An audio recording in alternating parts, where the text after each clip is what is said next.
Bilbili keessa yeroo isin cufuudhaattanii bakka cufanu gadi qabdanu mallattoo kana isinitti hin fidu. Mallattoo kana fiduu didee mallattoo isa kana isinitti fide yoo ta'e haala kamiin akka sirreeffattan. Yeroo cufuudhaa gaa power button yookaan immoo bakka switch off godhanuun yeroo isin gadi qabdanuun mallattoo akkanaa kana barreeffama kana isinitti fide yoo ta'e haala kamiin akka sirreeffattan jechuudha. Bilbila namoota baay'ee kana fidaa jira amma.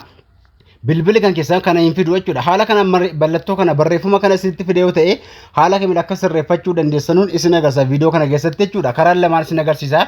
Akkasuma yeroo isin bilbila keessan off gochuudhaattanii yookaan cufuudhaattanii bakka cufanuun gadi qabdanu mallattoolee yookaan barreeffama isinii fida akka mallattoolee ofiisan isinii fidu yoo ta'e jechuudha. Siitingii fayyadamuudhaan haala kamiin akka isin karaa sirriitiin sirreessuu dandeessanu isin agarsiisa. Namoonni haaraa ta'an subscribe gochuu, like, share gochuudhaan eegala viidiyoo dhaggeeffattanu yeroo isin cufuuttan kana isin agarsiisa yoo ta'e haala itti sirreeffattan daqiiqaa xiqqoo keessa isin agarsiisa. Subscribe gochuun eegala. Siitingii bilbilaarra yeroo seentanu siitingii bilbilaa keessa seenu hanga ol xaa'uudhaan advanced feature bakka jedhanii barbaaddu ol xaa'uudhaan advanced feature bakka jedhe kana yeroo takkanii tuqxu jechuudha. Asirra eegaa achirra tuqxanii asirratti side button bakkeetti kana tuquudhaan gara fuula duraanii dhuftu jechuudha.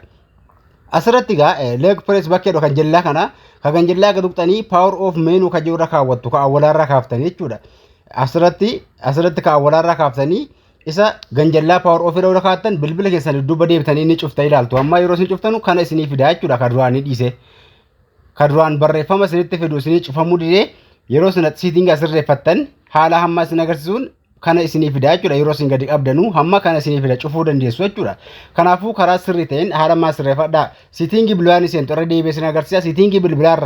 Siitingii bilbilaarraa advanced feature bakka tuquudhaan side button bakka itti tuquudhaan asirratti bakka kana yeroo tuqxanu power off irra kaa'achuu qabdu. Asirra digital assistant irra kaaftanii power off menu kan jedhu har'a ni kaawwattu jechuudha. Sana booda bilbila kan keessan yoo cufuu barbaaddan haala hammaan isin agarsiiseen yeroo isin gadi qabdan mallattoo kana isinii fidaa cufuu dandeessu jechuudha. Kabraa karaatti sirreessuu dandeessanus ni jira. Bilbila kan keessa karaalee kabraatti sirreessan bilbila gubbaarraa gada xooftu yeroo lama gada xaa'uun mallattoo kana tuqxu yeroo takkaaf mallattoo kana yeroo tuqxanis isinii fida cufachuu dandeessu jechuudha. Mallattoo ammaas irra tuquudhaan cufuu dandeessu jechuudha. Mallattoo hamma isin agarsiisee yoo tuqxan akkasuma isin amma fakkeenyaa dudduubatti deebi'ee yeroo ilaalu dudduubatti deebitanii yeroo kaawwalaarra keessanii bilbila keessan cufuu jettan isiniif hin cufamu barreeffama kana fidaa jechuudha. Achi kaatanii mallattoo kana tuqxan ammallee argachuu dandeessu immoo kana jechuudha. Yoo kan mallee siitingii sirreeffachuu baattanis mallattoo sanaanis argachuu dandeessu jechuudha karaa gabaabaa. Kanaafuu isin power off irra yoo kaattan baay'ee isiniif bareedaadha. Power off menu kan jettu irra kaawwachuudhaan itti fayyadamaa isiniin jedha. Akka duraanii bilbilaatti akkuma duraanii irratti cuftanii itti fayyadamuu dandeessu. Haala kana itti fayyadamaati. Viidiyoo kana akka namoota hedduu bira ga'uuf share, like, share gochuu hin dagatinaa isiniin jedha. Akkaawuntii keenya video kana akka namoota hedduu bira ga'uuf laayikii tuqaa viidiyoon akkasuma yuutuubiin akka inni rikoomandi godhu viidiyoo dhaggeeffatan laayikii tuquu hin dagatinaa. Gaafii bilbilaa wal qabate waan isin hin galle yoo jiraate komantiitti gaafadhaa.